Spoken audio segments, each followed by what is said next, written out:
নিখিল বড়ো ছাত্ৰ সন্থাৰ অধিৱেশনলৈ আহিলোঁ। খুব সৰ্বাংগ সুন্দৰভাৱে নিখুঁত পৰিকল্পনাৰে অধিৱেশনৰ আয়োজন কৰা হৈছে।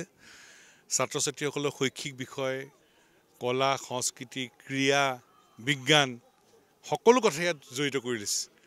আৰু ইয়াত ছাত্ৰ ছাত্ৰীসকলৰ সুৰক্ষিত শৈক্ষিক ভৱিষ্যত, বড়ো জনগোষ্ঠীৰ আত্মবিকাশৰ পথ প্ৰশস্তৰ পথ, অসমৰ জাতীয় জীৱনক শক্তিশালীভাৱে আগুৱাই নিয়াৰ চিন্তা, অসমত খিলঞ্জীয়া মানুহৰ প্ৰভুত্বৰ সৰ্বকালৰ কাৰণে নিয়ন্ত্ৰণ নিশ্চিত কৰিব পৰা পৰিকল্পনা, চিন্তন, এই সকলোবিলাক ইয়াত প্ৰতিফলিত হৈছে।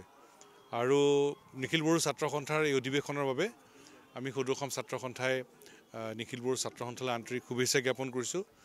আৰু আমি অসমৰ খিলঞ্জীয়া মানুহৰ সুৰক্ষিত ভৱিষ্যতৰ বাবে, ছাত্ৰ ছাত্ৰীৰ সুৰক্ষিত শৈক্ষিক ভৱিষ্যতৰ বাবে আমি নিখিল বড়ো ছাত্ৰ সন্থাৰ সদৌ অসম ছাত্ৰ সন্থাই আমি একেলগে কাম কৰি আছোঁ আৰু আমি একেলগে কাম কৰি যাম। আৰু কৰিবলগীয়া বহুত কামেই আছে।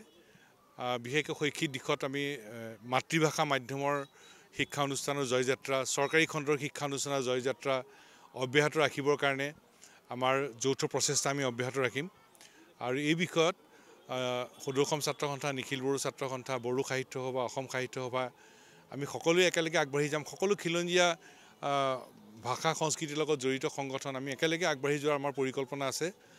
আৰু আমি এটাই কথা ক'ব খোজোঁ যে নিখিল বড়ো ছাত্ৰ সন্থাৰ এই অধিৱেশনলৈ আহি এটা সংকল্প আমি সকলোৱে ইয়াত লৈছোঁ।